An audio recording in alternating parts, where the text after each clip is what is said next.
Hello student, आज हम पढ़ने जा रहे हैं वर्ग और वर्गमूल। वर्ग का सामान्य मतलब होता है किसी संख्या को उसी संख्या से गुणा करना। जैसे 13 का वर्ग निकालना है तो 13 को उसी संख्या से गुणा करना, तो इसको आप गुणा करते हो तो 169 आता है। इसी को क्या कहते हैं? वर्ग करना। तो देखो, वर्ग करने के लिए गुणा की विधि के अलावा भी अपन एक विधि जानते हैं, तो उससे अपन इसको हल करते हैं। 13 का वर्ग निकालते हैं तो इसको लिखते हैं 10+3। तो 10+3 का स्क्वायर, वर्ग का मतलब स्क्वायर ही होता है। अब देखो 10+3 इंटू क्या हो जाएगा? 10+3 स्क्वायर का मतलब होता है 2 बार। इसको डबल बार गुणा होगा, क्योंकि ये कोष्टक में है तो ये इससे भी गुणा होगा, ये इससे भी गुणा होगा। तो 10 इस 10 से गुणा होगा, फिर प्लस लगेगा, फिर 10 इस 3 से भी गुणा होगा, फिर ये 3 इन दोनों से गुणा होगा। 3 × 10 + 3 × 3, क्योंकि प्लस क्यों आया? ये चिन्ह से चिन्ह भी साथ में मल्टीप्लाई हो रहे हैं। तो ये होगा 100, ये हो जाएगा 30, और ये हो जाएगा 30, और ये हो जाएगा 9। इस प्रकार से आप इनको जोड़ोगे तो क्या आ जाएगा? 169। परंतु यदि इकाई का अंक 5 हो तो उसमें एक अलग विधि लगाते हैं। जैसे अपन लिखते हैं 25 का वर्ग। तो आप इसको क्या करो, इकाई का अंक जिसका वर्ग निकाल लेना। हो गया 5 का वर्ग 25। अब जो दाई का अंक बचता है उसको उसकी अगली संख्या से गुणा करना है। उसकी अगली संख्या क्या हुई? 3। 2 की अगली संख्या 3 ही तो होती है, तो इसका मतलब इसका वर्ग क्या हो जाएगा? 625। इस प्रकार से 5 इकाई का अंक होने पर आप किसी भी संख्या से ऐसे वर्ग याद कर सकते हो। अब अपन समझते हैं एक सारणी के माध्यम से संख्या में इकाई का अंक क्या क्या हो सकता है? 1, 2, 3, 4, 5, 6, 7, 8, 9 और 0, ये सब संख्या हो सकती है। तो वर्ग में इकाई का अंक क्या होगा? 5। अगर इकाई का अंक संख्या में है तो वर्ग में भी इकाई का अंक क्या होगा? 5। अब दो दो अपने को ऐसे जोड़े देखने हैं जिनका योग 10 हो। तो 4 और 6 का योग क्या है? 10 है, तो इन दोनों का इकाई का अंक समान होगा। तो 4 में इकाई का अंक होगा 6, इन दोनों का इकाई अंक क्या होगा? 6। 7 और 3 दोनों का योग 10 होता है, तो इनमें भी इकाई का अंक एक ही होगा, जो होगा 9। 8 और 2 इन दोनों में भी इकाई का अंक समान होगा, तो इनमें होगा 4। और 1 और 9 में भी इकाई का अंक समान होगा, तो इनमें क्या होगा? 1। ये सब के आगे आप इकाई का अंक इनके माध्यम से, इस सारणी के माध्यम से आप इकाई के अंक याद कर सकते हो किसी भी संख्या के। अगर संख्या में इकाई का अंक ये है तो इसका कौन सा इकाई का अंक होगा, या इकाई के अंक के माध्यम से संख्या याद कर सकते हो। इसमें अपने को दो चीजें हमेशा याद रखनी है। जिस संख्या में इकाई का अंक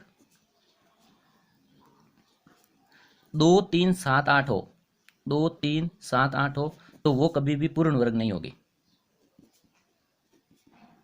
दूसरा नियम है आपका, अगर शून्य शून्य की संख्या विषम हो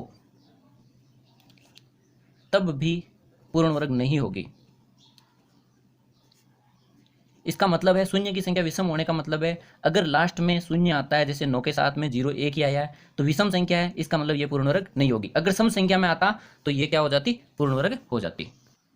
अब अपन सीखते हैं वर्गमूल निकालना।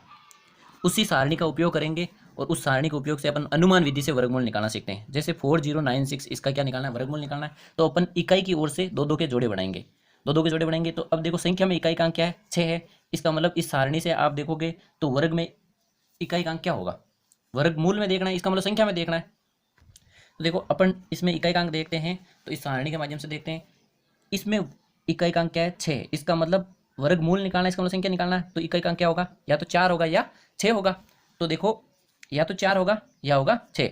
अब दाई का अंक निकालना है तो दूसरे जोड़े को काम में लेंगे। तो देखो, ये संख्या किस किस के वर्ग के बीच में, तो आपको 1 से 20 तक के वर्ग हमेशा याद रखने पड़ेंगे। तो ये है 6 के वर्ग के बीच में और 7 के वर्ग के बीच में, ये दोनों के वर्ग यही होते हैं। तो देखो, छोटी वाली संख्या अपने को काम में लेनी है। छोटी वाली संख्या काम में ली तो या तो संख्या होगी ये, या होगी इसका आंसर होगा ये। तो अब देखो, आपको देखना है तो इन दोनों में से अब कौन सी संख्या आंसर होगी। तो देखो, जिन दोनों के बीच में थी उन दोनों को आप क्या करोगे? मल्टीप्लाई। 7 और 6 को करोगे तो 42 आएगा। तो 42 से ये संख्या क्या रहेगी? छोटी, इसलिए इसका आंसर क्या होगा? छोटी वाली संख्या इसका आंसर हो जाएगी। अतः आंसर हो जाएगा 64। ये होती है अनुमान विधि। अब अपन सीखेंगे दो विधियां और है, अभाज्य गुणनखंड विधि और भाग विधि। अब अपन सीखते हैं अभाज्य गुणनखंड विधि से। तो अपन संख्या लेते हैं 676, जिनके दोनों से अपन क्या करेंगे? गुणनखंड करेंगे। अब वर्गमूल निकालने भाग विधि से, अभाज्य गुणनखंड विधि से निकालने का मतलब आप छोटी से छोटी संख्या का क्या दोगे? भाग। 2 का भाग जाता है या नहीं देख लो। इकाई का अंक 6 है, इसका मतलब 2 का भाग जाएगा, तो जाएगा 3। 3 बार गया 6 में, फिर इसमें 7 में दोगे, इसका मतलब 3 बार, फिर हो गया 8 बार। आप इस पूरी संख्या में भाग देना, एक एक अंक में भाग मत देना। तो 2 का भाग और जा रहा है, वो जाएगा 169 बार। अब देखो, 3 का नहीं जा रहा है, 4 का नहीं जा रहा है, सीधा जा रहा है 13 का। 13 और 13 का एक बार। अब क्या बन गए? अभाज्य गुणनखंड हो गए 2 × 2 × 13 × 13। दो दो का एक जोड़ा बनाना है, तो हो गया एक जोड़ा, इन दो का एक जोड़ा बनाना है, इसका मतलब इनका वर्गमूल क्या हो गया 26। अब इससे करते हैं भाग विधि से। भाग विधि से करने का मतलब है इकाई की ओर से दो दो का जोड़ा बनाना, जो एक बचा है उसके आगे 0 लिख दो तो ये भी 2 का बना जाएगा। अब देखो ऐसी संख्या से मल्टीप्लाई करो जो इससे छोटी रह जाए या इसके बराबर हो जाए। तो 2 से इसको मल्टीप्लाई करते हैं 2 को, तो क्या आ जाता है 4।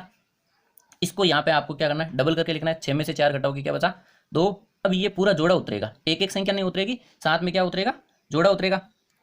अब इसको ऐसी संख्या से गुणा करो कि क्या हो जाए, ये है जो कि इस संख्या के बराबर या इस संख्या से छोटी बन जाए। तो अपन इस संख्या को आगे लिखते हैं 46। 46 को 6 से गुणा करो, देखिए आप 46 को 6 से गुणा करोगे तो आता है 276। इसका मतलब क्या हो जाएगा, ये हो जाएगा 276, इसका पूरा हो गया। तो इसका शेषफल हो गया 0, इसका मतलब इसका वर्गमूल क्या हो गया 26।